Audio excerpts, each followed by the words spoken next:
جو باہر میں ٹیکس تھا 2.5%، اس کو بھی 50% کم کر کے 1.25% کیا گیا ہے۔ اور ہم امید یہ کرتے ہیں کہ اس کی جو باقی سلیبز ہیں، جس طرح 100 ملین، 500 ملین، 50 ملین اور 50 ملین سے نیچے کے جو سلیبز ہیں وہ اسی طرح انٹیکٹ رہیں گے۔ وہ ہم جو فائنل منی بل آئے گا اس میں ہم اس کو اسٹڈی کریں گے۔ اس کے علاوہ جو فورن ایسٹ کے اوپر سی بی ٹی 1%، پہلے گورنمنٹ نے سبسڈی، پہلے گورنمنٹ نے وہ لوگوں کو انسینٹیوائز کر کے اس کو ڈکلیئر کروایا اور بعد میں اس کے اوپر 1% ٹیکس لگا دیا، جو لوگوں کے لیے بڑی مشکل کا باعث تھا۔ تو اس کو 1% جو سی بی ٹی تھا اس کو بھی ختم کیا گیا ہے، اس کو ہم اپریشیٹ کرتے ہیں۔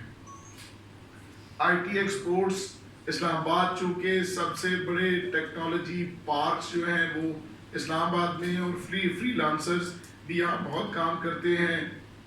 تو ان کو 2029 تک جو ایف ٹی آر تھا اس کو کنٹینیو کیا گیا، اس کی بھی ہم تعریف کرتے ہیں جی۔ سپر ٹیکس جو 500 ملین تک ختم کیا گیا ہے، یہ بھی قابل احسن اور ستائش اقدام ہے، اس پہ بھی ہم مبارکباد پیش کرتے ہیں۔ اسی طرح ریٹیلرز کے لیے فکس ٹیکس کی جو اسکیم متعارف کرائی گئی ہے، یہ قابل عمل بھی ہے، اور اس کی وجہ سے ٹیکس بیس براڈ ہوگا، جو کہ تمام مانیٹری فنڈ سے لے کے ہر اکانومسٹ کا یہ مطالبہ تھا، اور ہم بھی یہ کہتے تھے کہ ٹیکس بیس کو براڈ کیا جائے۔ جو اس وقت تقریباً 70 لاکھ کے قریب لوگ ٹیکس نیٹ پہ موجود ہیں، ان میں سے 4 ملین کے قریب زیرو ٹیکس ریٹرن فائل کرتے تھے، تو ایفیکٹولی آپ یہ سمجھیں کہ 3 ملین لوگ ہیں کہ جو ٹیکس پیئرز تھے۔ تو اس دائرے کو بڑھانے کی ضرورت ہے، جو کہ 1.8% تک ہے، تو اس کو بڑھانے کی ضرورت ہے۔ ایکسپورٹرز کے لیے جو ٹیکس تھا اس میں کمی کی گئی ہے، یہ بھی ایکسپورٹ لیڈ اکانومی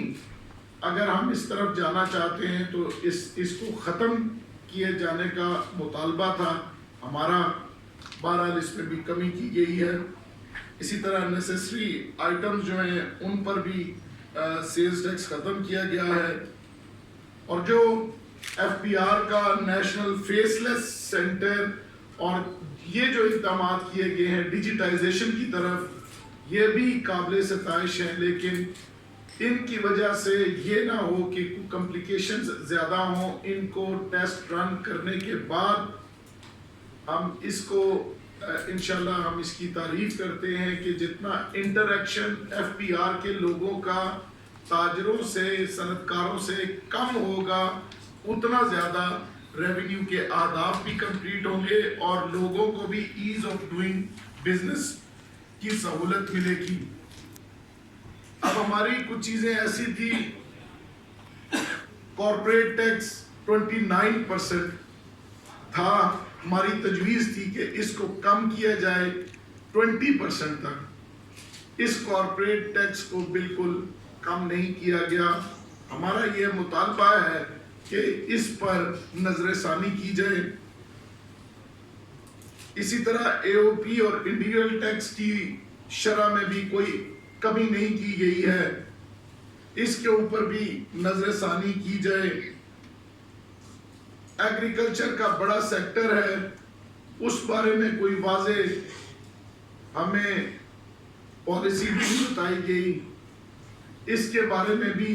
اب 30% اگر ایگریکلچر کا سیکٹر ہے اور ایگریکلچر کے روزگار سے بھی 37% لوگ اس سے منسلک ہیں، تو اس کو ٹیکس نیٹ سے باہر رکھنے سے